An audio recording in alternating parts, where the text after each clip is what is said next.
Ya. Okay, bismillahirrahmanirrahim. Assalamualaikum warahmatullahi wabarakatuh. Alhamdulillahirabbil alamin. Assalatu wassalamu ala asyrafil anbiya'i wal mursalin wa ala alihi wa ashabihi ajmain. Wala hawla wala quwata illa billahil aliyil azim. Allahumma la sahla illa ma ja'altahu sahla wa anta taj'alu hadana idza syi'ta sahla. Rabbi shrah li sadri wa yassir li amri wahlul 'uqdatam min lisani yafqahu qawli. Amma ba'du. Qala mu'allifu rahimahullah wa nafa'na bihi wa bi ulumihi. Amin. Okay, sebelum kita mula, insyaAllah kita akan sikit je. Kita dah bahas pada pertemuan semalam tentang ibarat-ibarat ulama yang menjelaskan tentang iaitu tafwid. Apakah maksud dengan tafwid? Apakah perbezaannya dengan isbat? Okay. So, sekarang kita akan masuk kepada pembahasan selanjutnya page 29, iaitu maksud ucapan salaf atau ulama salaf apabila ulama menisbahkan kepada ulama salaf sebagai apa yang mereka lakukan adalah aslam, sedangkan khalaf adalah a'lam. Malah ada yang menggunakan kalimat ini sebagai, dia mock lah kalimat ni, dia kata tengoklah ulama-ulama Asy'ariyah ni menganggap ulama salaf ni tak a'lam daripada ulama khalaf. Padahal ulama khalaf ni yang lebih padahal ulama khalaf ni lah yang membawa bid'ah. Yang membawa bid'ah. Ada yang kata sampai macam tu. So, sekarang kita akan jelaskan isu tersebut dulu. Itu banyak yang salah faham ketika disebut bahawa akidah salaf yang tafwid dalam sifat mutasyabihat adalah lebih selamat, sementara mazhab khalaf yang mentakwil dianggap lebih mengetahui. Menurut mereka yang demikian itu adalah bentuk penistaan kepada salaf. Maksud penistaan itu adalah suatu meremehkan atau sebuah penghinaan kepada ulama salaf. Ini yang saya sebutlah. Ahlus Sunnah meyakini bahawa ulama salaf mengetahui bahawa nas-nas sifat mutasyabihat mempunyai makna yang sahih dan layak bagi Allah. Kita dah tahu. Dan mereka juga mengetahui bahawa yang ada dalam fikiran itu sifat-sifat makhluk bukanlah yang dikehendaki secara pasti. Apa yang kullu ma yatabaddaru fi zihni, ini bukan sifat yang diketahui secara pasti. Sementara khalaf lebih memerah pemikiran mereka dan ijtihad untuk menghilangkan syubhat-syubhat berkaitan sifat mutasyabihat. Jadi khalaf ni dia cuba untuk ini yang dikatakan oleh Syekh Wan Ahmad Al-Fatani ketika dia membahas tentang sifat mutasyabihat ni, dia kata kenapa bagi dia ulama yang mentakwil ni lebih ahkam daripada yang tafwid, ini yang aslam tadi, yang tafwid. Bukan kerana meremehkan ulama salaf, tak. Ulama salaf iman dia besar. Iman mereka tebal. Kerana ketebalan iman mereka, mereka tak ada masalah untuk menerima ayat tersebut, beriman dengan zahirnya dan menyerahkan makna kepada Allah SWT. Itu mereka tak ada masalah. Kerana apa? Kerana iman mereka tebal. Sedangkan ulama-ulama Allahumma salli ala sayyidina Muhammad, ulama-ulama khalaf pula mentakwil. Dan ini yang diperlukan kerana min nahiyah atau melihat dari sisi bahawa dari sisi ulama-ulama, dari sisi contohnya kita ni orang Melayu, A'jam. Apabila A'jam ni dahlah iman kita pun kita akui tipis-tipis. Kenapa tipis? Semua benda kita nak pertikai. Atau yang kita dengar tu kita akan pertanyakan. Kita tak macam para salafus soleh, para sahabat. Kenapa isu ayat mutasyabihat ni tak muncul di zaman sahabat? Tak tanya, ya Rasulullah, hal yadun bermakna jawarih amlah. Kenapa dia tak tanya perkara itu? Sebab mereka, bila ayat tu turun, mereka terus iman. Dan macam mana iman tu kita dah tak nak tanya. Sebab mereka dah terjun, dah berenang dengan ayat Al-Quran dan beriman dengan itu adalah ayat Al-Quran. Itu maksud dia. Jadi mereka dah tak ada pertanyaan, tak ada nak merasakan, tak ada mempertikaikan, tak ada mempersoalkan, tak ada nak kaifkan, tu dah tak ada. Jadi mereka tak ada masalah. Tapi bila sampai kepada kita terutamanya, orang-orang yang A'jam ni, dia akan nak tahu. So contoh dia yang dialog yang tak nyata itulah yang kita baca, yang adik-adik baca pada semalam. Dan juga seperti yang saya sebut, bila kita tanya, kita nak tahu makna. So kita nak tahu makna. Sebab tu kita orang sekarang ni, diorang pun buat tadarus dan juga dalam tadarus tu membaca terjemahan Al-Quran, nak tahulah makna dia. Sebab tu kena hati-hati dalam penerjemahan Al-Quran, jangan sampai terjadi apa yang dipanggil dengan meletakkan makna atau terjemah yang tasybih. Okey, sebab itu memilih kepada takwil. Takwil minimum kita akan keluar daripada syubhat tersebut. Bagi orang yang terdapat syubhatlah seperti kita. Contoh dia yadullahi fawqa aydihim, kalau kita takwil makna dia adalah kekuatan. So kekuatan mereka, kekuatan Allah maksud kudrah Allah SWT lebih tinggi, jauh lebih tinggi daripada kudrah manusia. Itu maksud dia kita dah boleh faham. Okey. Ahlus Sunnah meyakini bahawa ulama salaf mengetahui begini dah. Sementara khalaf lebih memerahkan fikiran dan ijtihad untuk menghilangkan syubhat-syubhat berkaitan sifat mutasyabihat. Dengan demikian maksud ucapan tersebut adalah sebagaimana ucapan berikut. Ini adalah kata-kata dia. Kita boleh buka adalah Hasyiah Syarah Mahalli. Iaitu wa tafwidu madhhabul salaf wa huwa aslamu. Wa ta'wilu madhhabul khalaf wa huwa a'lamu. Ai ahwaju ila mazidi ilmin. Intaha. So dia disyarahkan dalam hasyiah dia. Kan kalau kita buka tu dia ada hasyiah dia. Qauluhu ai ahwaj wa laisa al muradu annal khalafa a'lamu minas salaf. Okey. Boleh buka dalam kitab ni. Kalau tak salah ini Syarah Mahalli ala Jam'il Jawami'. So dia punya hasyiah dia adalah Hasyiah Al-Banani. Hasyiah Al-Banani adalah Jam'il Jawami'. Sebab tu saya mengimbau kepada adik-adik pelajar UIA, sepatutnya di UIA kena ada talaki kitab Jam'il Jawami'. Wajib kena ada, sepatutnya. Kalau tak ada Jam'il Jawami', minimum Lubbul Usul. Sebab apa? Sebab dalam Jam'il Jawami', nama pun Jam'il Jawami'. Seluruh dunia, semua institusi pendidikan Islam yang tua, dari mula Al-Azhar Al-Sharif, daripada Masjidul Haram, Masjid An-Nabawi, Jami'atul Zaitunah, sampai ke Jami'atul Tilimsan, Jami'atul Abdul Qadir, Sidi Abdul Qadir dekat Konstantin, Algeria, dan juga sampai ke Maghribi hampir semua universiti besar akan mengaji, akan membaca kitab Jam'il Jawami'. Maksud dia universiti besar ni, contoh dia Jamiatul Qarawiyyin, of course lah. Kalau pergi ke Darul Hadis pun dia ada baca. Pondok-pondok semua mengaji. Pondok-pondok ni semua madrasah-madrasah atiqah akan mengaji Jam'il Jawami'. Sebab tu saya dulu cuba untuk membuka Jam'il Jawami' di Pondok Jawi Maghribi lah di Morocco untuk pelajar-pelajar Malaysia. Saya buka baru juz 1 dapat separuh. Lepas tu dah wassalam, dah khatimah balik Malaysia lah. Tak sempat khatam. So dalam hal ini cuba kita nampak. Dia kata tafwid itu adalah mazhab salaf dan dia aslam. Takwil itu mazhab khalaf dan dia a'lam. Maksud a'lam ni bukan nak kata dia lebih alim daripada ulama salaf. Tak. Yang ini ahwash ila mazidi ilmin. Maksud dia adalah perkara ini yang dapat menyebabkan orang tersebut mendapat ilmu yang tambah. Kerana dia akan tahulah qauluhu ay ahwash wa laysa al-murad anna khalaf a'lam minas salaf. Kita tak kata bahawa kita ni lebih a'lam daripada khalaf. Okey. Lepas tu dia kata Syekh Ali Asy-Syaidi Al-Adawi Al-Maliki, Syekh Adawi Al-Maliki, ulama Azhar, dalam hasyiahnya atas kitab Syarah Ar-Risalah, maksud dia Risalah Ibn Abi Zaid Al-Qayrawani memberikan pengertian lain. Risalah Ibn Abi Zaid Al-Qayrawani. Jadi Ibn Abi Zaid Al-Qayrawani ni ulama Maliki yang dipanggil sebagai Imam Malik As-Saghir di Qayrawan.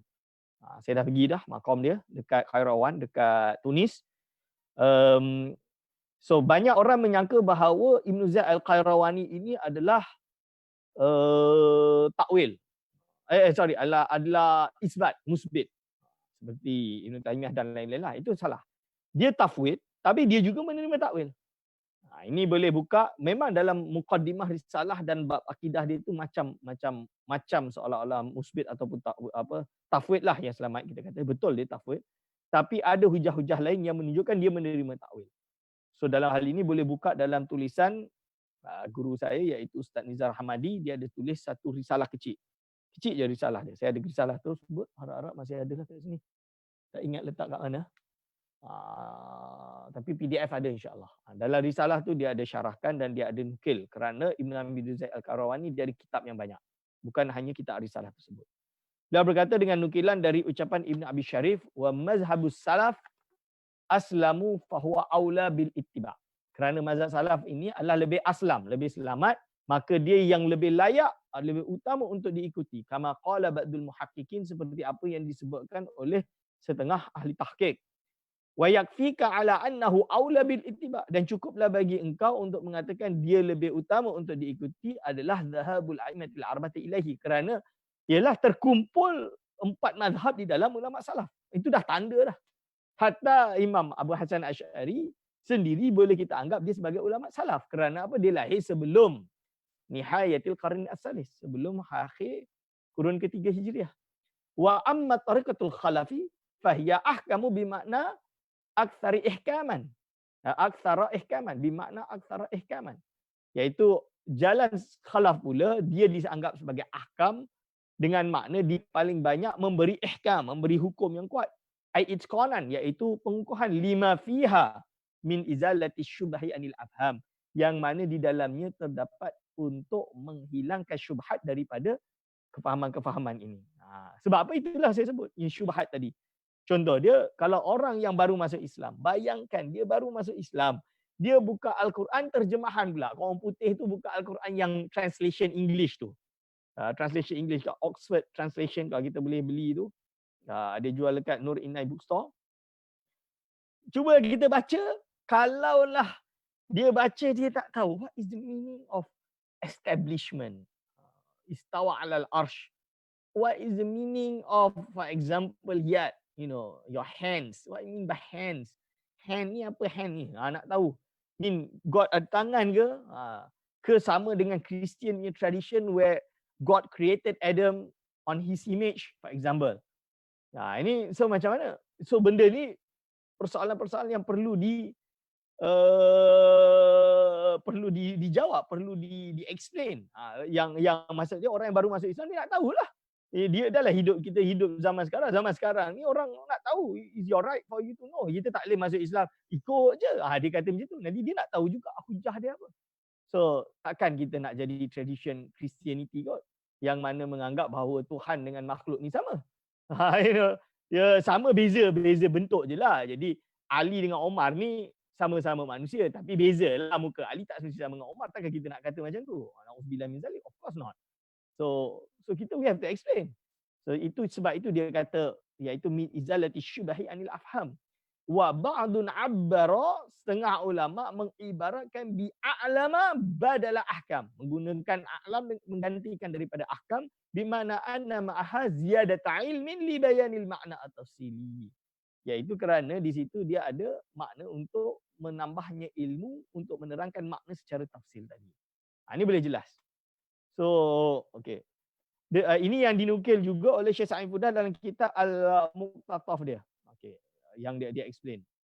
Dia sebenarnya ada kitab yang paling bagus, Al-Farqu Al-Azim Baina Tashbihi, something like that. Baina Tafwiti wa Tashbih atau wa Tajsim, something like that kitab tu. Kecil je. Saya ada kitab tu.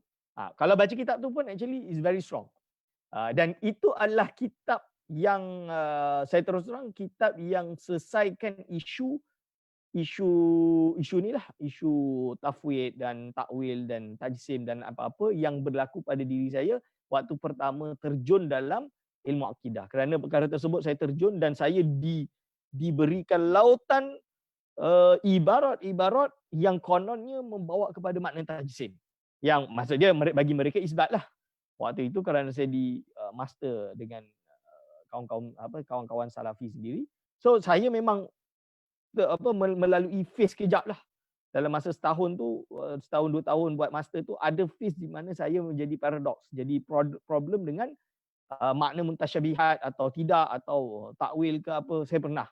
Dan saya cuba untuk jadi tengah-tengah menghukum dengan kacamata yang insaf, yang adil. Dan ketika baca buku Al-Farqu Al-Azim tu, okey, settle. Pemahaman tu dah boleh dibetulkan. Okay, tajsim dan tashbih.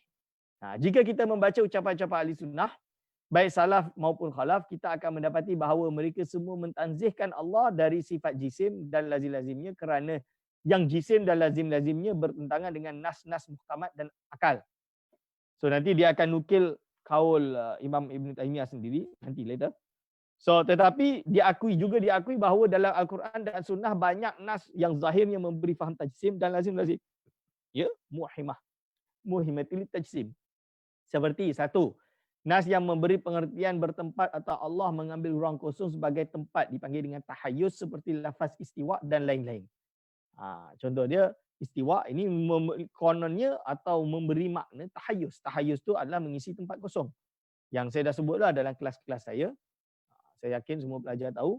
Yang kedua, nas yang memberi faham Allah mempunyai juz, anggota atau organ tubuh dan media melakukan sesuatu seperti yad, wajah, ain, sak dan lain-lain. Anggotalah jawarih. Nak buat sesuatu ada jawarih. Contoh dia. Ini tak betul. Yang maksud dia untuk bagi Allah SWT, na'udzubillah min dzalik lah.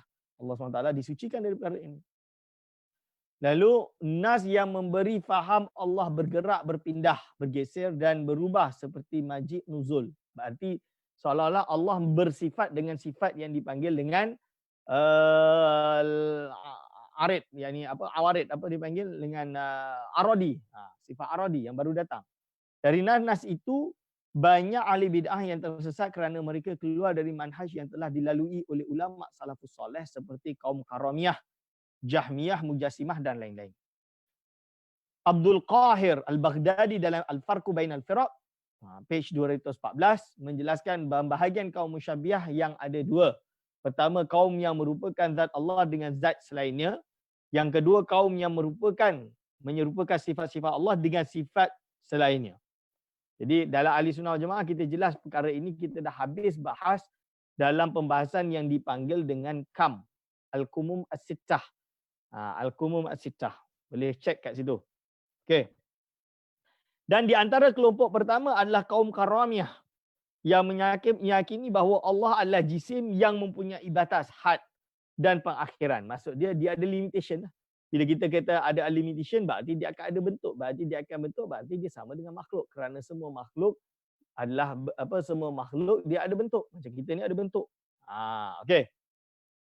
Ada had. Ustaz, angin tak ada bentuk tapi ada had. Boleh rasa. Boleh apa? Dia ada jauhar dia. Dia ada aurud dia, dia ada aradi dia. Tak boleh lah. Dan perakhiran.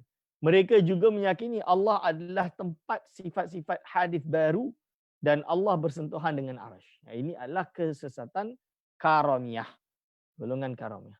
Adapun kaum yang menyerupakan sifat Allah dengan sifat makhluk, maka mereka ada bermacam-macam. Di antaranya menyamakan iradah Allah dengan iradah makhluk yang baru.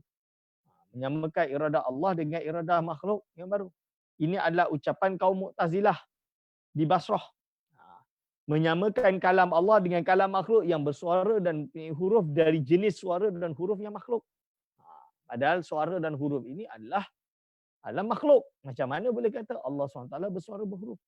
Sedangkan tajsim adalah akidah kaum Mujassimah yang meyakini Allah SWT mempunyai jisim atau fizikal. Na'udzubillah min dzalik. Jisim adalah sebagaimana yang didefinisikan Imam Qurtubi. So apakah jisim? Kita rujuk kepada Imam Al-Qurtubi. Iaitu wal jismu huwa al-mujtama'u wa aqallu ma yaqu alaihi ismul jismi jauharani mujtama'ani. Itu. Okey. Jisim ni adalah perkara yang terkumpul. Paling sedikit yang dinamakan jisim adalah jauharani mujtama'ani. Okey, nampak tu. Lalu la yuqalu albattata jismun illa muallafun tawilun aridun amikun. Tak masuk akal sama sekali jisim melainkan dia itu muallafun, iaitu yang tersusun, tawilun yang panjang, aridun yang lebar, amikun yang dalam. Yang dalam, amikun. Terjemahan dia salah. Kena betul kan? Ini al-fisal. Ini Imam Ibn Hazm. Okey. Akidah kaum Mujassimah ada yang disepakati kekufuran ini dan ada yang masih diperselisihkan. Ini kita nampak. Ini perbezaan antara kita dengan golongan yang mengkafirkan Mujassimah secara mutlak. Maksudnya mengkafirkan Wahabi lah. Atau Ibn Taymiyah. Tak boleh. Mujasimah yang mengatakan bahawa Allah adalah jisim seperti jisim lainnya atau mengatakan Allah mempunyai tangan seperti tangan hamba, maka ini termasuk tajsim jelas dan hukumnya kufur dengan ijma'. Kalau kata sampai macam tu, maka kufur dengan ijma' lah. Okey. Ini adalah orang yang menjisimkan secara sahih. Bila dia tanya, ma makna al-yad? Ma makna al-yad? Ana la afham. Aku tak faham. Lalu dia kata, yad huwal yad. Yad hiyal yad. Dia kata, yad tu tangan lah. Sekejap, aku tak faham maksud tangan. Boleh kau describekan kat aku tak tangan? Dia akan tunjuk tangan. Dia angkat tangan. Ini dah tajsim. Nampak tu? Itu yang bahaya. Okey. Maka ini termasuk tajsim jelas dan hukumnya kufur dengan ijma'. Sedangkan tajsim yang tidak jelas seperti mengatakan bahawa Allah mempunyai jisim tetapi tidak seperti jisim-jisim lainnya. Jadi Allah ada jisim tapi tidaklah kal ajsam. Ini masih tak jelas. Maka dia sesat, layak didakwa sebagai ahli bid'ah. Sedangkan hukum kekufurannya masih diperselisihkan oleh ulama. Ulama Hanabilah adalah yang paling tegas dalam masalah ini. Ia menghukumnya kafir. Okey, ini menurut Ustaz Nur Hidayat lah. Tapi dalam mazhab Syafi'i, bukan mazhab Syafi'i. Bukan mazhab Syafi'i. Maksud dia dalam Imam Al-Qarafi. Imam Qarafi ni Maliki. Menurut riwayat Imam Qarafi ada yang mengatakan bahawa dia juga jatuh kufur. Yang mana dinukil oleh Imam Ibn Hajar Al-Haytami di dalam kitab Minhajul Qawim. Yang mengatakan bahawa orang yang mengatakan orang golongan Mujasimah adalah haram untuk jadi imam kerana dia telah jatuh kafir menurut Imam Qarafi. Tapi perkara tersebut masih tak jelas. Kerana apa? Kita tahu Imam Al-Ghazali tidak mengkafirkan. Dan yang kedua, kita kena nilai lagi. Wujud ke? Mana kata-kata atau ibarat Imam Qarafi yang kata seperti itu? Okey, kalaupun ada, pendapat Imam Qarafi tidak menyebabkan perkara itu pasti. Berarti masih ada khilaf. Minimum kita akan kata masih ada khilaf. Apabila dia masih khilaf, apakah boleh perkara yang khilaf ini menyebabkan kita menjatuhkan seseorang ke dalam kafir? Ini yang tak boleh. So, ini boleh rujuk dalam kitab Imam Al-Ghazali rahimahullah dalam kitab dia Faisalut Tafriqah. Sebab dia kata contoh dia, orang yang kata man khalafal ijma' faqad kafar. Barang siapa yang berlawanan menyalahi ijma' maka dia kafir. Imam Ghazali kata, ini perlu dilihat kembali. Kenapa? Adakah semua ijma' macam tu boleh jatuh kufur? Kalau macam tu susahlah. Kenapa susah? Kerana ada ijma'. Dia kata, ada ijma'. Ni ijma' ni. Tapi betul ke itu ijma'? Dia kata macam tu. Dia persoalkanlah. Orang kata ni ijma'. Tapi betul ke perkara ini ijma'? Ijma' ni dia nak kena tengok dari segi riwayat. Riwayat dia pun kena mutawatir. Kalau dah betul-betul ijma' itu mutawatir, itu tak ada masalah lah. Apa yang dipanggil dengan ma huwa ma'lum min dhimmi darurah. Tapi kalau tak mutawatir, berarti masih ahad. Untuk menggunakan dalil dhanni sebagai mengkafirkan orang, itu dah masalah menggunakan dalil dhanni dalam hal akidah. Itu dah tak boleh. Jadi dia kata, dia explain Imam Al-Ghazali. That's why saya terus, fauqal aini war ras, Imam Al-Ghazali adalah tokoh yang saya anuti. Yang betul-betul kita angkat topi lah. Maksud saya macam tu. Okey. Syekh Abdul Fattah Qudais Al-Yafi'i menulis, naqala Ibnu Hamdan fi Nihayatil Muqtadiin page 30 an Ahmad, daripada Ahmad. Apa yang dinukil iaitu apa? Takfiru man qala, mengkafirkan atau hukum kafirnya orang yang berkata anillahi, tentang Allah SWT, jismun la kal ajsam, bahawa Allah SWT ini jisim bukan seperti jisim-jisim. Ini boleh buka dalam buku Abdul Fattah Qudais Al-Yafi'i. Dia ada kitab dia. So kitab-kitab ini kalau ni yang orang yang belajar di Jordan boleh buka dalam kedai, nama dia Maktabah An-Nur Al-Mubin. Maktabah An-Nur Al-Mubin.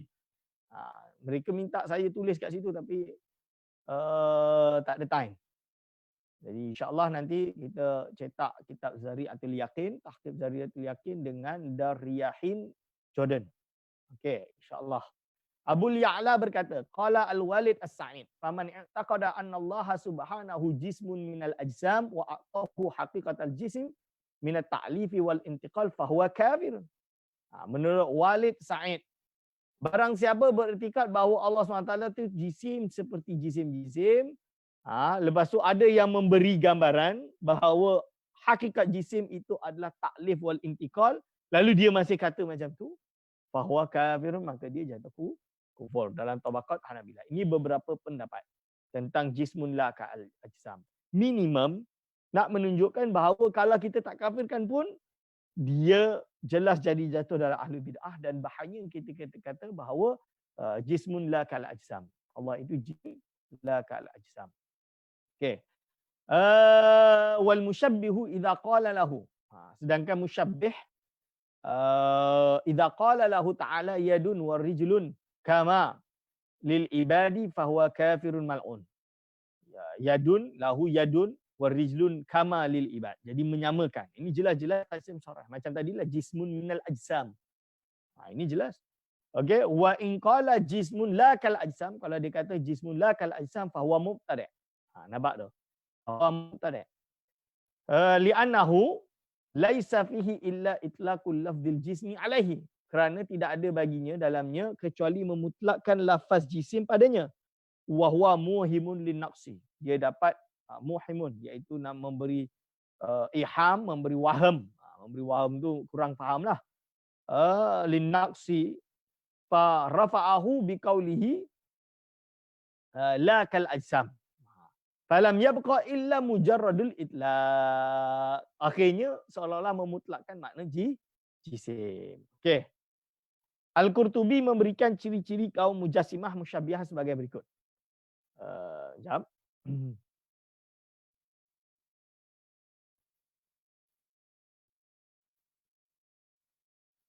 Okey. Lepas tu Al-Qurtubi memberikan ciri-ciri kaum mujassimah musyabbihah sebagai berikut. Au talaban li'i'tiqadi dhawahiril mutasyabih kama fa'alatul mujassimatu alladzina jama'u ma fil kitabi was sunnati mimma dhahiruhu al-jismiyah hatta i'taqadu annal bariyah ala jismun mujassamun wa suratun musawwaratun dzatun dzatu wajhin wa 'ainin wa yadin wa jambin wa rijlin wa usbu'in ta'ala Allahu an dzalika. Ini jelas dia kata.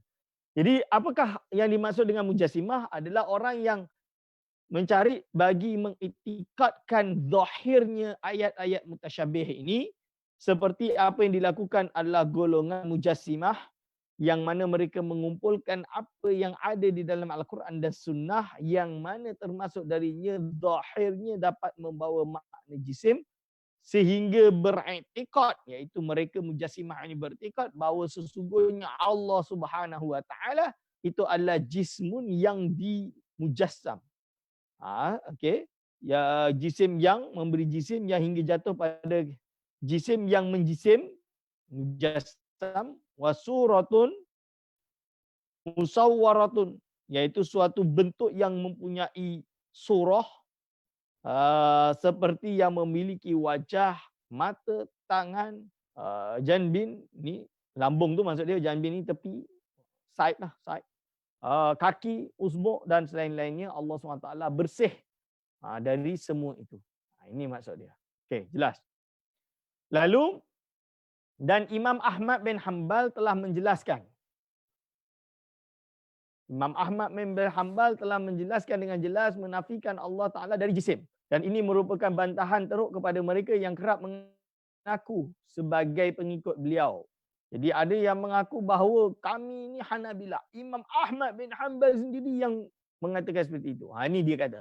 So ini diriwayatkan oleh Imam At-Tamimi dalam kitab Tabaqat Hanabilah. Kat situ dia ada i'tiqadu Imam Ahmad. Yang mana dia sebut sanad dia. Boleh rujuk kat itu, disebut sanad dia. Tak salah. Okey. Inna lillahi ta'ala lahu yadani wa huma sifatun lahu laisata bijarihataini wa laisata murakkabataini wala jismun wala min jinsil ajsami wala min jinsil mahdudi wat tarqibi wal ab'adi wal jawarihi. Maksud dia apa? Bagi Allah SWT, dia ada dua tangan. Yang mana kedua-duanya itu adalah sifat. Maksudnya sifat yad itu. Jadi tak payah terjemahlah. Lahu yadani, yang ini yad. Yang mana kedua-dua yad tadi adalah sifat baginya. Ini yang dipanggil ismun lisifat. Ini ismun lisifat. Juga ini madhab Imam Abul Hasan Asy'ari dalam kitab Al-Ibanah. Laisata bijarihataini, dia bukan jawarah, bukan anggota. Wa laisata murakkabataini, juga bukan tersusun. Wala jismun, dan dia bukan jisim.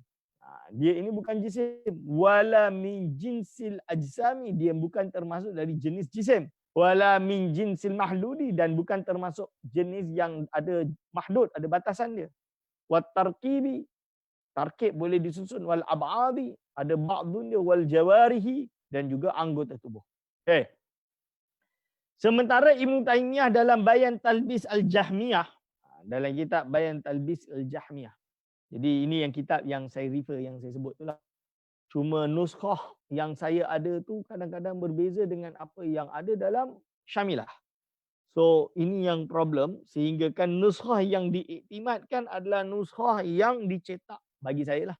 Dicetak di Riyadh, yang merupakan tesis PhD bagi pelajar yang ada di Riyadh lah. Nama dia siapa saya lupa. Tapi saya dah beli 10 jilid. Terpaksalah korek duit beli kitab tersebut sebagai itu jadi bukti. Bagi bukti kerana menurut guru saya iaitu Dr. Khalid Zahri, dia kata kitab itu bukti bahawa Ibn Taymiyah tak boleh lari daripada jisim atau mujassimah atau tajsim. Dia kata tak boleh lari. Dalam kitab tu jelas. Dan salah satunya ini. Dan ini juga dinukil. Dinukil di dalam kitab Allahumma salli ala sayyidina Muhammad oleh Imam Syekh Dr. Ali Jumaah, dan juga ini ada dalam kitab Majmu' Fatawa. Jadi sebelum tu kita jelas, sementara itu Ibn Taymiyah dalam Bayan Talbis Jahmiyah tidak menafikan dan tidak menetapkan jisim, bahkan beliau menganggap bahawa ulama salaf tidak ada yang membicarakannya. Memang itu ungkapan yang salah kerana Imam Ahmad bin Hanbal dan para ulama pun sudah membicarakan, dah cakap dah benda ni dan menafikannya. Akan tapi apakah beliau layak disebut mujassim itu dengan dapat dipanggil mujassim dengan itu? Cuba kita lihat kata-kata beliau. So ini pula dalam kitab Majmu' Fatawa Ibn Taymiyah, faman qala innallaha jismun wa arada bil jismi hadzal murakkab fahuwa mukhti'un dzalika.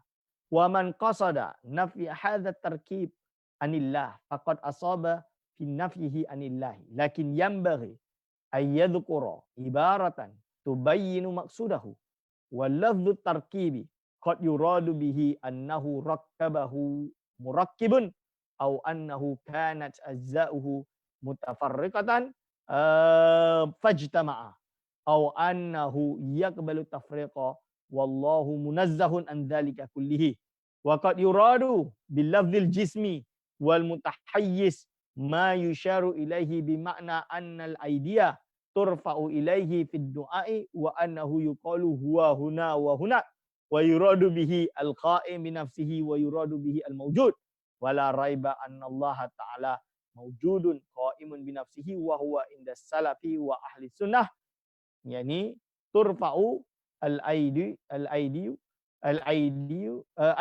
ilaihi fid du'ai wa huwa fawqar arsy. Dia nak katalah.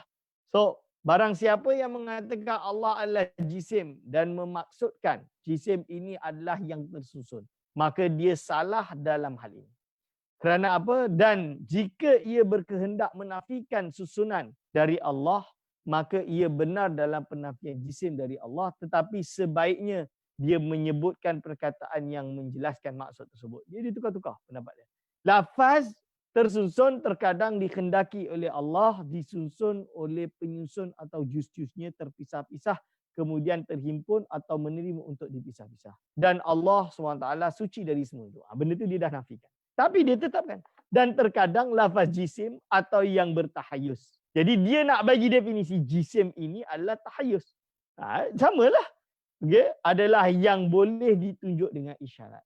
Dalam erti menadah tangan kepadanya dalam doa. Dia nak isyaratkanlah bila kita berdoa kepada Allah angkat tangan, ini tanda bahawa Allah SWT itu berjisim, bertahayus, tapi bukan dengan makna tarkib. Yang tidak, ini nak bezakan. Dalam erti menadah tangan kepadanya dalam doa.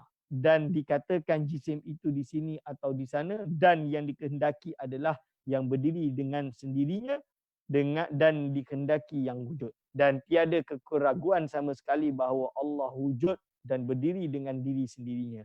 Dan dia menurut salaf dan Ahlussunnah menadah tangan kepadanya dalam doa, dan dia pokok arsy. Tadi nak kata Allah SWT ini bukan murakkab, tak. Tapi Allah SWT ini bertempat. Kerana dia adalah mutahayyiz dari sisi kerana melihat bahawa kita doa mesti angkat tangan, menunjukkan Allah SWT berada di atas arasy. Na'udzubillah min zalik. So, cuba kita nilaikan apa kata-kata Ibn Taymiyah ini, apa dia kata. Ucapan ini belum lengkap dalam menafikan makna jisim, iaitu anggapan dan prasangka dalam fikiran bahawa Allah tersusun dari beberapa juz dan organ badan yang bernama yad, wajah, sak dan lain-lain. Dan itu belum ternafikan dari ucapan Ibn Taymiyah di atas. Benda ni belum, Ibn Taymiyah belum jelaskan. Dia hanya menjelaskan tentang taklif sahaja. Tentang taklif, jismun mu'allafun minal jawahir sahaja. Kerana ketika membaca ayat dan hadis tentang sifat-sifat khabariyah kemudian dihimpun menjadi satu dengan yang lain, maka terimajinasikan. Cubalah kita ambil ayat-ayat sifat tersebut dan boleh diimajinasikan. Kerana yad, sak, wajah dan lain-lain. Dalam fikiran bahawa Allah tersusun dari beberapa organ badan dan juz. Na'udzubillah min zalik. Dan ini juga harus dinafikan. Dan satu yang pasti Ibn Taymiyah menyendiri dalam hal ini. Dia berbeza dengan yang lain, dengan ulama salaf dalam perkara ini. Jelas, dia tidak sama dengan ulama salaf. Yang nas yang telah kita sebutkan dari awal sampai akhir tadi. Oleh kerana itu, ulama ramai yang mengatakan bahawa Ibn Taymiyah bukan mujassimah. Kerana beliau menafikan jisim. Dengan pengertian di atas, tetapi beliau sama sekali tidak menafikan tashbih bagi Allah. Maka tidak hairan jika kemudian muncul anggapan bahawa beliau berakidah tashbih atau mempunyai kecenderungan tajsih. Tak boleh nak elak sebab dia sendiri yang menunjukkan perkara tersebut. Macam saya katalah, so betul lah karamiyah. Jadi tak jauh lah kalau orang menuduh Ibn Taymiyah ini seperti golongan karamiyah yang mengatakan bahawa Allah itu jismun la kal ajsam. Dan ini adalah jelas-jelas batil. Okey. Yang perlu diperhatikan juga adalah bahawa ucapan-ucapan yang melazimkan kepada tajsim atau tashbih juga harus dinafikan dari Allah SWT. Khilafiyah madhab tentang sifat. Syekh Abdul Fattah Qudais Al-Yafi'i dalam kitab dia Tajsim wal Mujassimah berkaitan dengan akidah sifat menyimpulkan sebagai berikut. Madhab pertama, menetapkan sesuai dengan zahir nas dan hakikatnya menurut bahasa. Mazhab ini adalah mazhab kaum mujassimah yang menetapkan jisim dan anggota badan atau organ bagi Allah. Allah mengambil tempat kosong tahayyus, bertempat, bergerak dan berpindah. Hal itu kerana zahir nas dan hakikatnya adalah itu semua. Mazhab ini adalah mazhab bid'ah dan sesat tanpa ada keraguan sama sekali. Ini adalah jelas. Kalau kita kata Allah SWT berjisim dengan makna organ tubuh, jawarih dan lain-lain. Ini jelas bid'ah. Mazhab kedua menetapkan nas tetapi berlawanan dari mazhab yang pertama. Maksud dia makna dari nas tersebut ditakwil atau termasuk majaz. Misalnya kata yad bererti kuat atau nikmah. Lafaz maji' dan nuzul bermakna datang atau turunnya perkara Allah, firman Allah, rahmat Allah. Ta'wil ini dilakukan kerana menetapkan zahir atau hakikatnya boleh jatuh dalam tajsim atau tashbih. Ini adalah manhaj sebahagian salaf dan majoriti khalaf dari kalangan Ahlus Sunnah wal Jamaah. Okey, mazhab yang ketiga. Menetapkan atau mengisbatkan nas tetapi tidak memaksudkan hakikat atau zahirnya, juga tidak majaz atau takwilnya. Akan tetapi maknanya diserahkan kepada Allah. Alasannya jika ditetapkan sesuai makna zahir atau hakikatnya, maka boleh jatuh dalam tajsim atau tashbih. Dan jika ditetapkan sesuai dengan makna majaz dan takwilnya, maka membicarakan sifat Allah dengan prasangka. Ini adalah mazhab yang dianuti oleh majoriti ulama salaf dan sedikit dari ulama khalaf. Okey. Boleh jelaskan? Okey. Lalu hakikat mazhab kedua dan mazhab ketiga ini tidak bertentangan. Mazhab kedua dan ketiga tidak bertentangan. Okey. Ya. Lalu sangat berbeza dengan mazhab pertama. Oleh kerana itu Syekh Mahmud Khatib As-Subki dalam kitabnya Ad-Dinul Khalis berkata, kesimpulannya khalaf tidak menyelisihi salaf dalam masalah akidah. Perbezaan antara mereka hanya pada peringkat mentafsirkan mutasyabihah atau mutasyabih itu kerana suatu keadaan yang menuntutnya di mana itu ada di zaman mereka tetapi tidak ada di zaman salaf sebagaimana yang telah kamu ketahui. Akidah mereka adalah satu, iaitu ayat dan hadis mutasyabihat dipalingkan dari makna zahirnya untuk memberikan pengertian menyamakan Allah dengan sifat-sifat makhluk. Okey. Lalu kemudian mazhab ketiga ini terbagi menjadi dua kelompok. Meski semua pada dasarnya tetap sama, iaitu memperlakukan sebagaimana datangnya dan menafikan makna zahirnya, iaitu tafwid. Kelompok yang pertama, nanti dijelaskan. Dalam hal ini Al-Hafiz Ibn Hajar Asqalani mengisyaratkan dari ucapannya Imam Ibnu Munayyir sebagai berikut. Wa li ahli al-kalam fi hadhil sifat kal aini wal wajhi wal yadi salasatu aqwalin. Ahaduhuma annaha sifatu dhatin asbataha as-sam'u wa la yahtadi ilaiha al-aqlu. Wa tsani anna al-aina kinayatun an sifatil basari wal yadi, kinayatu an sifatil qudrati wal wajhi, kinayatu an sifatil wujudi, wasalisu imraruha ala ma ja'at mufawwadan ma'naha ila Allah Ta'ala. Jadi ini yang saya panggil dengan apa? Ismul sifat. Nanti disyarahkanlah pendapat kedua. Jadi apa? Bagi ahli kalam dalam sifat-sifat ini dia dah nisbahkan. Ini pendapat ahli kalam. Ini bukan pendapat ini adalah pendapat ahli kalam.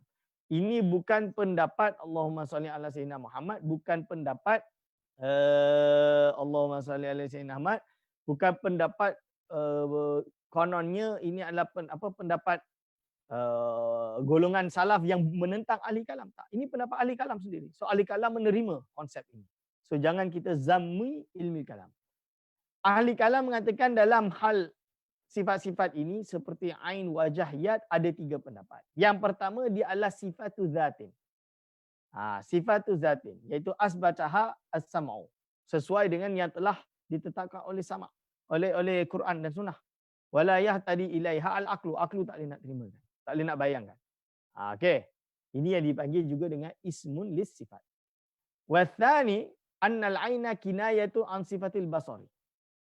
Wal yadu kinayatun an sifatil qudrat. Wal wajhu kinayatu an sifatil wujud. Okey. Wasalisu pendapat yang ketiga imraruha ala ma ja'at mufawwadan ma'naha ila Allah Ta'ala. Okey. Itu jelas. Tiga. Okey. Lalu disebutkan lagi. Lalu kesimpulan dapat diambil, pendapat pertama menyerahkan pengetahuan makna dan hakikatnya kepada Allah. Mereka tidak menyatakan sifat Allah sebagaimana ulama yang memilih mengisbatkan sifat dan juga tidak mengatakan majaz sebagaimana ahli takwil. Mereka diam dari keduanya.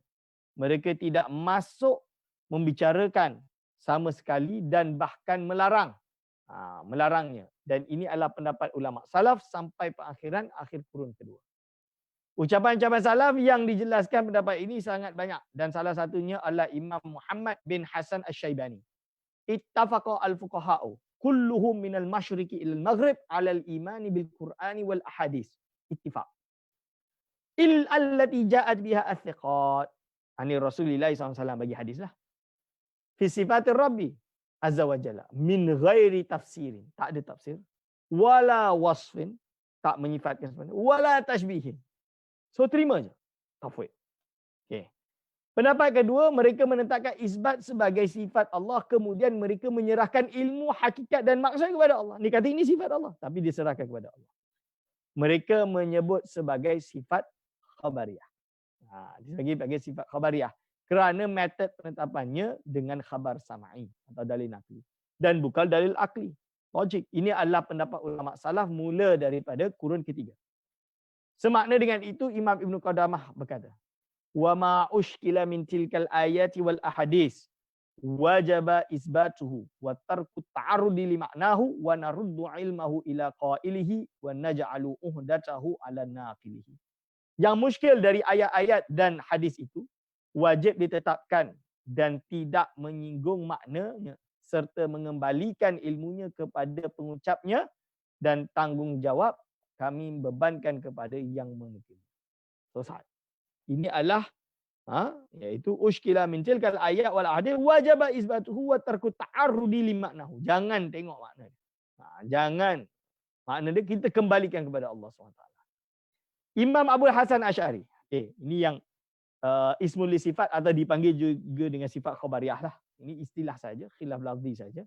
Tapi ini yang saya nak masukkan, iaitu Imam Abu Hasan Asy'ari dalam kitab Ibanah memilih manhaj isbat, iaitu sifat khabariyah dengan tafwid makna sebagaimana manhaj Imam Ahmad bin Hanbal.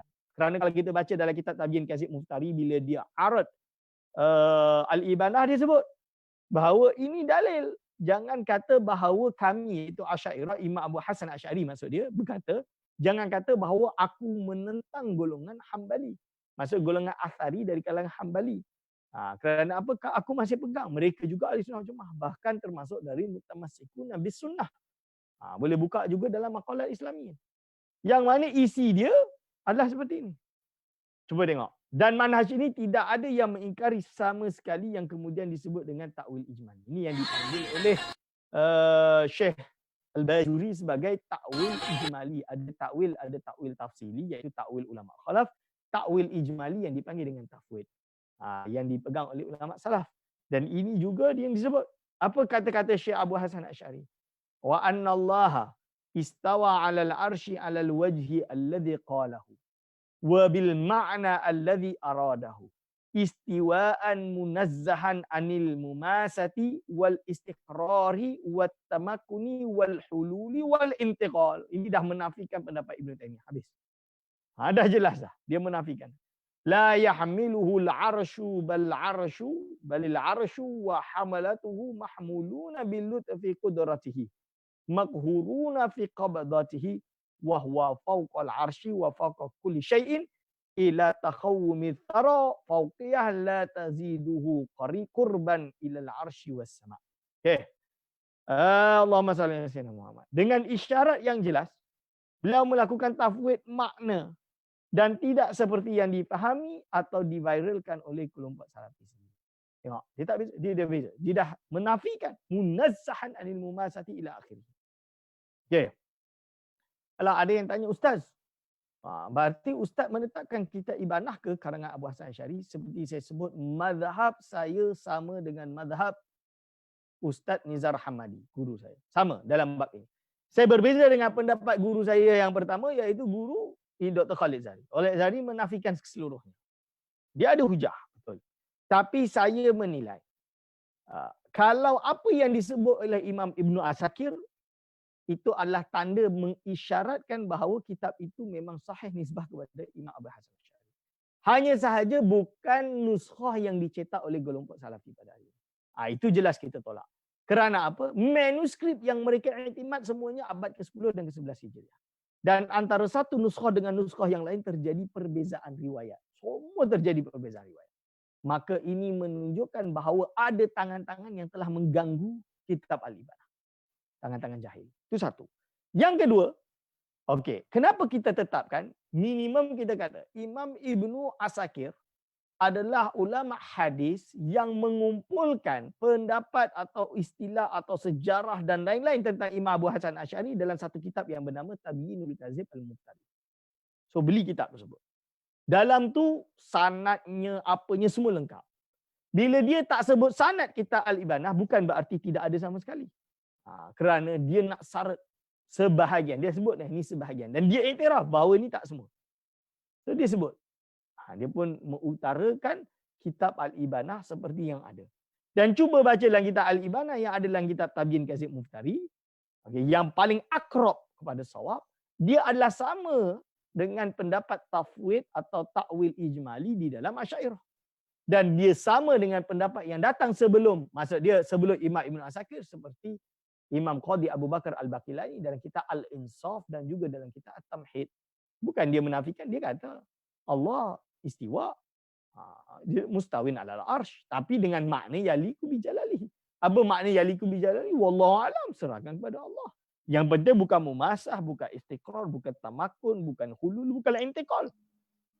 Kerana golongan salafi dia kata intikal. Intikal tu berpindah dari langit turun ke bumi. So kena faham benda ni. Okay. Lepas tu, dan bahawa Imam Abul Hasan Al-Asy'ari dalam Al-Ibanah mengikuti metode tafwid dan adalah juga pernyataan Syekh Muhammad Abu Zahrah. Jadi ini disokong oleh Syekh Muhammad Zahrah dalam kitab Tarikh Mazahib Al-Islamiyah. Tarikh Mazahib Islamiyah ni kitab penting yang menjadi silibus bertahun-tahun di Universiti Al-Azhar di Kuliah Usuluddin. Saya ada nuskhah tu, saya pinjam isteri saya lah, dia belajar dekat Azhar ambil Usuluddin. So dia pakai Tarikh Mazahib Islamiyah, so saya pakai nuskhah tersebut. Wa hadza ma jaa fi kitabil ibanah fa innahu qad sarraha bit tafwid bi an fawwada al yada wan nafyal wa nafa at tashbih. Ini. Okey. Dan inilah apa yang telah datang dalam kitab ibanah kerana di dalamnya atau dia jelas-jelas mensarahkan dengan pendapat tafwid, iaitu menyerahkan maknanya, menyerahkan makna yad dan juga menafikan tashbih. Okey. Imam Malik sebagaimana dinukil oleh Imam Ibn Abi Zaid berkata, wala yanbaghi an-nawadir wa ziyadah. Ini kitab Imam Ibn Zaid Al-Qarawani. Ini. Wala yanbaghi li ahadin ay yasifa Allah Ta'ala illa bima wasafa bihi nafsuhu wala yushbihu kadzalika bi syai'in wal yaqul lahu ta'ala yadani kama wasafa bihi nafsuhu walahu wajhun kama wasafa bihi nafsuhu. Okey. Dan tidak boleh, tak sepatutnya atau tidak sebaiknya, tak seyuknya bagi seseorang untuk menyifatkan Allah Ta'ala dengan apa yang Allah SWT la yanbaghi li ahadi ay yasifat illa bima, melainkan dengan apa yang Allah SWT menyifatkan zatnya sendiri. Wala yushbihuhu, dan tidak mentashbihkan, menyamakan kadzalika bisyai'in dengan sesuatu apapun. Sebab itu dia buat apa nakirah. Nakirah tu bisyai'in dengan sesuatu apapun. Wal yaqul lahu, dan katakanlah, dan hendaklah dia berkata Allah mempunyai yadan. Yadain kama wasafa bihi nafsuhu. Titik. Walahu wajhun kama wasafa bihi nafsuhu. Titik. Jadi tak boleh lebih dari itu. Dengan demikian mazhab salaf ada yang memang murni tafwid dan dengan tanpa menyebutnya isbat sifat, dan ada yang memilih isbat sifat sesuai dengan nas tetapi maknanya ditafwidkan kepada Allah Ta'ala. Dan yang demikian ini berbeza dengan pendapat akidah salafi atau wahabi yang melakukan isbat sifat dan juga menetapkan maknanya yang zahir sesuai dengan lughat, sesuai dalam lughat. Ringkasnya, dalam berbagai diskusi dan perdebatan, muncul 3 mazhab pemikiran dalam masalah sifat ini, iaitu pertama, tafwid makna dan menafikan kaifiyah, iaitu mazhab majoriti salaf. Kedua, itsbat makna dan tafwid kaifiyah, iaitu mazhab salafi. Dan yang ketiga, takwil, iaitu mazhab majoriti ulama khalaf. Aku qauli hadza, insya-Allah kita akan terjun lagi pembahasan tafwid pada pada besok insya-Allah. Bila lah nak khatam ni. Okey, insya-Allah. Maaf ada soalan.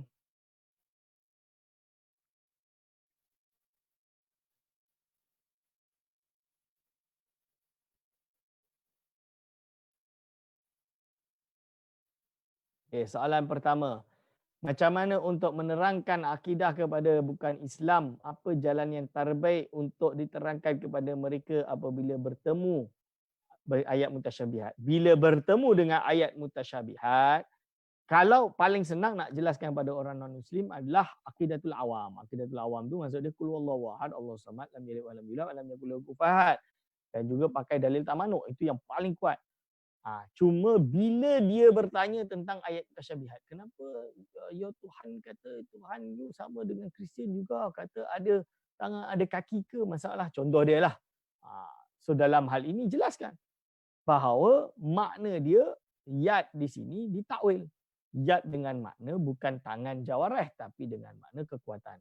Contoh dia, Melaka has fallen into the hands of the Portuguese. Mereka boleh terima. Ini yang paling ahkam. Sebab itu dia kata paling ahkam kerana dia akan menutup syubhat tersebut. Dan takwil tersebut sesuai dengan kaedah bahasa Arab. Kalau tak percaya, buka kitab Jahrul Maknun. Itu dah jelas dah masalah ini. Macam mana nak terangkan akidah Asy'ariyah kepada non-Muslim? Tak payah nak sebut mazhab akidah. Perselisihan dalam mazhab Islam dalam akidah tak perlu dijelaskan. Kita umum je. Tapi bila dia membaca dan dia akan tahu dan dia akan mempertanyakan. Apa itu Salafi, Wahabi dan lain-lain. Dan perlu diketahui bahawa majoriti non-Muslim yang masuk Islam, converted Muslim yang ada di Eropah yang saya kenal lah, di England, di Europe, di France, di Itali, hatta di Netherlands, kebanyakan yang converted Muslim, mereka semua Sufi Asy'ari dan mereka masuk Islam kerana Sufi, kerana tasawuf. Ada seorang Jerman saya jumpa tahun 1997 di masjid, saya tanya dia, kenapa you very semangat solat subuh, bayangkan waktu Ramadan tu bulan Januari, bulan Februari. Sejuk dia, Masya Allah, Januari, Februari. Yang saya kagum tu, dia boleh solat tu dalam keadaan betul-betul Masya Allah dengan wuduknya, semangatnya. Kita dah tidur je lah kalau dah pagi tu, apa nak solat tahajud, nak solat subuh tu. Tapi dia boleh betul-betul bangun, solat subuh, solat tahajud, lepas tu solat subuh tu dia boleh wirid, kita dah semua dah pingsan. So saya tanya dia, apa yang boleh menyebabkan dia jadi macam ni? Dia kata, aku dulu hidup bertahun-tahun dari kecil sampai besar dalam keadaan dark ages, kegelapan. Tapi bila tasawuf membawa aku bertemu dengan Allah SWT. Maksud dia apa? Sufism ni dia melihat orang Sufi ni tak bising, tak gaduh, wirid. Sebab tahun 90-an orang Sufi ni memang tak nak gaduh. Tak nak debat, tak nak apa. Wahabi sebab tu Wahabi boleh kontrol. Kerana apa? Mereka lebih, tak apalah, biarlah. Allah tak bagi dia hidayah. Kita sibuk dengan urusan kita. Akhirnya orang pun tuduh Sufi ni tak ada ilmu. Ini kejadian lah. Ini memang kenyataan. Tapi dia orang tak salah sebab mereka Sufi. Tapi ini yang menyebabkan juga banyak orang non-Muslim masuk Islam. Sebab dia kata apa? Bila dia tengok orang Sufi ni, bayangkan bila dalam orang yang bukan Islam pun dia tolong, bagi duit, bagi charity. Tak ada masalah. Memang baik. So menyebabkan dia itu tersentuh. Dan dia tengok orang Sufi, dia katakan bagaimana orang Sufi ni boleh dalam keadaan macam apa pun, dia akan tetap ibadah istiqamah, suluknya dengan apanya. Itu menyebabkan hati mereka tersentuh. Dan dia kata, kalau aku dah menemukan Tuhan melalui jalur ni, maka aku pun kena semangat solat, ibadah seperti jalur ini juga. Dan tidak sedikit di kalangan mereka menjadi ulama-ulama besar. Ulama-ulama besar, contoh dia Syekh Hamzah Yusof. Bagi Syekh Hamzah Yusof lah cukup. Dalam hal ini Hamzah Yusof jelas dia menjelaskan tentang apakah Allah ada di atas langit. Dia kata macam mana dengan kalau kita kata bumi ni kan bulat, seorang ni atas, ni atas, ni atas, ni atas. Dia kata ini tak common sense. Okey. Yang kedua, zaman sekarang antara takwil dan tafwid, mana yang lebih utama untuk diamal? Takwil dengan tafwid, dua-dua diamalkan sesuai dengan keadaan orang tersebut. Maksud dia orang tersebut tu apa? Ada orang yang contoh dia ajam mungkin lebih senang dengan takwil. Kalau orang Arab, terutama golongan Sufi, walaupun ajam tapi yang Sufi yang dah alim seperti Syekh Ibrahim Al-Qurani, dia tafwid. Yang ketiga, apa respon sekiranya ada berkata bila kita kata isbat Allah ada atas arash, bukan bermaksud kita mintakan tempat baginya. Baik. Kan melainkan Allah yang menyifatkan zatnya. Kita menyifati sesuai dengan apa yang Allah yang menyifatkan pada zatnya dan sifatnya. Wasafa bihi nafsuhu. So saya nak tanya, mana ayat yang kata Allah SWT itu berada di atas langit? Ar-Rahmanu ala arsyistawa itu bukan menunjukkan bahawa Allah ini berada di atas langit. Alal arsyistawa, istawa, bukan Allah wa huwa mustaqirrun. Ini boleh nampak. So bagi dalil mana? Satu-satunya dalil yang dia pakai adalah hadis Jawarih. Iaitu apa? Aina Allah, Allah fis sama. Tapi hadis tersebut dah disyarahkan oleh ulama. Banyak yang tak perlu saya bahas kat sini. Nanti ada sebutlah kat dalam. Kalau kita masuk dalam bab. Yang keempat, akidah salafi. Habis sekarang termasuk dalam mujassimah dan musyabbihah. Kalau kita kata secara metodologi boleh masuk. Tapi mujassimah ni ada dua. Ada yang soreh, ada yang tak soreh. So kalau Taimiyun ni dianggap sebagai tajsim yang ghairus soreh. So tak boleh mengkafirkan mereka lah. Itu satu. Yang kedua, apabila kita refer kepada perorangan, itu dah di luar pembahasan kita. Kerana kita tak menilai pada orang perorangan. Yang ada pada hari inilah. Kita tak boleh nak kata macam tu. So it depends. Dan tokoh Salafi Wahabi ni banyak. Ada yang betul-betul dia Salafi Wahabi. Dia ikut manhaj Muhammad Abdul Wahab. Tapi dia berbeza. Saya ada kawan memang Salafi. Memang pro Ibn Taymiyah. Tapi dia memahami dengan cara yang lain. Dia menolak golongan yang mengatakan bahawa Allah ini iaitu dia menolak, basically dia menolak orang-orang yang seperti At-Tuwaijiri. At-Tuwaijiri dia menolak. Kenapa? Dia kata At-Tuwaijiri ni menetapkan Allah SWT ni ada, iaitu Allah SWT ini memang ada surah. Kerana menetapkan hadis khalaqallahu adama ala suratihi itu balik ke Allah. Bukan ke khalaqallahu adama ala suratihi, bukan balik ke Adam. Ini masalah. So itu yang disebut kawan saya contoh dia jadi dia akrab ila sunnah dalam bab ini. Yang kelima, bila orang tanya apakah ciri-ciri aswaja, apakah jawapan yang lengkap? Senang je. Kalau orang awam yang tanya, maka pegang sifat 20 selesailah. Allah wujud qidam baqa mukhalafatu lil hawadisi qiyamu